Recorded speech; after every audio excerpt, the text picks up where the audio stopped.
السلام عليكم. الفطير المشلتت بس في الطاسة، بجد من احلى الفطاير اللي تحبوا تعملوها.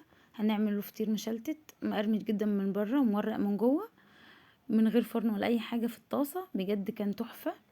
هتجربوه هتفضلوا تعملوه على طول. هنجيب معانا هنا كوبايه ميه وفيها رشه ملح كده بسيطه، وبعد كده هنضيف حوالي نص كيلو دقيق. لو احتاجنا ميه هنضيف، لو احتاجنا دقيق هنضيف، بس انا عايزاها عجينه ماسكه متماسكه، مش ما تكونش سايبه. احتجت حبة مية تاني كده بس حطيت، وبعدين بقى نفضل نعجن لغاية ما العجينة تلم في ايدنا، وهتبقى ايه، ماسكة. شايفين زي كده بالظبط، مش بتلزق. نلمها كده كويس، وبعد كده هسيبها ترتاح ساعة. بعد ما ترتاح ساعة هنلمها كده بس في الطبق. انت ممكن كده تكوريها على طول. شايفين عاملة ازاي؟ زي الاستيك. بتمط في ايدي طول ما كل ما نسيبها ترتاح كل ما تبقى احسن. هلمها كده وخليها ترتاح شوية عقبال ما اجهز الحاجة اللي انا هقرص فيها. طبعا انا ما عنديش حاجه كبيره كده نعمل عليها الفطير نفرده زي ما مع امهاتنا وكده، فده انا هعمله حاجات زي ما انتوا هتشوف كده، طبقات صغيره. شايفين العجينه مرتاحه عامله ازاي؟ بتمط زي الاستيك بالظبط. هبدا احاول على قد ما اقدر اعملها كور متساويه. هجيب اي قالب او اي صينيه عندي، بس هدهنها من السمنه اللي انا عاملاها. انا عامله مسيحه زبده مخليها سمنه يعني، وضفت عليها زيت. عملت بالفرشه كده في الطاجن ده، وهبدا اقرص فيه علشان العجين ما يلزقش. تمام. انتوا بقى على حسب ما تحبوها، فانا بعملها وسط كده، يعني ممكن اخد يعني 5 وحدات اعملهم فطيرة او 6 على حسب ما عايزة انتي حجم الفطيرة هيبقى عامل ازاي. تمام. هدهن وشها كده واسيبها ترتاح شوية، حاجة بسيطة يعني 10 دقايق مثلا. نغطيها كده 10 دقايق ترتاح. بعد ما دهنت وشها بسمنة على زيت اللي انا هدهنها بيه برضو، اللي انا هطبق بيه الفطير علشان ما نلزقش. شايفين العجينة عاملة ازاي؟ مرتاحة واخدة راحتها جدا، فكده تريحك جدا في الفرد. تعالوا بقى نشوف هنفردها ازاي مع بعض. انا بفرد على زيت، على الخلطة دي الزيت اللي على سمنة، مش على دقيق، ومش بحتاج النشابة. حتى في البيتزا ما بحتاجش النشابة برضو. طول ما انتي خدمة العجينة بتاعتك كويس، تعرفي تفرديها بأي طريقة تعجبك. هنبدأ بقى نفردها زي ما انتوا شايفين كده، بتبقى ناعمة جدا في الفرد، وانتي بتفردي كده كل حاجة بتساعدك. هنبدأ نفرد فيها زي ما انتوا شايفين كده. اهم حاجة الاحرف بتاعتها بقى، بعد ما وسعناها كده من النص تبدأي تشدي بقى. لو اتقطعت منك ما تقلقيش خالص، المهم ان انت ايه، ما تكونش تخينه من عند الحواف بتاعتها. تمام. تحاولي على قد ما تقدري ترققي فيها على قد ما قدرتك. والزيت اللي احنا بنفرد عليه او السمنه اللي بنفرد عليها مسهله عندنا الفرد جدا. شوفي على قد ما تقدري تفردي.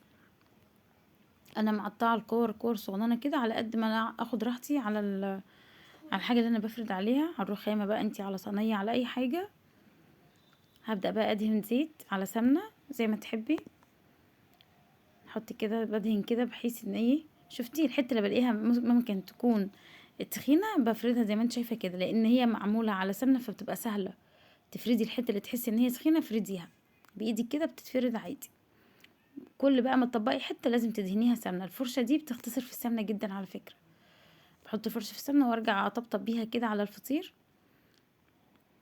بس هو فطير مشلتت، مش هنقدر نهرب انه فطير مشلتت يعني سمنه. دي حاجه ما نقدرش نهرب منها، فكده كده بتبقى السمنه فيه كتير. وبعدين انا بعمل حاجه حلوه قوي برضو للي حابب يعملها يعملها. بخلي حته زبده كده جنبي على جنب. هقول لكم بعمل بيها ايه دلوقتي، بس هي للاسف ما سجلتهاش. كده اول رق خلص معانا، شايفين؟ قدرت المه كده وهركنه في طبق على جنب، وهنبدا نعمل التانية. بجد الفطير المشلتت لما تجربيه اول مره ممكن تقولي انا هعمل ايه وحوسه ومش عارف ايه، لكن مجرد ما بتعمليه مره خلاص يعني بتبقى عايزه تعمليه على طول، لان عامله ممتع. وعامة المخبوزات والمعجونات بتبقى جميلة قوي في البيت، بتخلي البيت ريحته حلوة قوي كده، وتحسي ان في فرحة كده في البيت. شايفين؟ بتتفرد بطريقة سهلة قوي علشان العجينة مرتاحة. كل ما كانت العجينة مرتاحة بتتفرد بطريقة سهلة قوي وبراحتك. اما الحروف اللي بتتقطع ما تقلقيش منها، المهم ما تكونش الحروف بتاعتك تكون تخينة. اهم حاجة تكون رقيقة جدا زي ما انت شايفة كده. ممكن تحطي ايدك كده من ظهرها تحت الفطيرة وتروحي شد ايدك بالراحه كده، بتتفرد معاكي بطريقه حلوه قوي. برضو نفس ما عملنا في الرق الاولاني هنعمل في الرق ده كمان. كل ما نقلب حته كل ما نطبق حته، تطبيقها سهل قوي وجميل. كل ما نطبق حته هندهنها بالسمنه اللي عندنا. كده خلصنا الرق التاني. انتي على فكره انتي وانتي بتعملي هتلاقي نفسك انتي بتعملي مش محتاجه تشوفي، يعني هتلاقي نفسك ماشيه على الخطوات صح، كانها حاجه كده بالفطره يعني. دول كده رقين.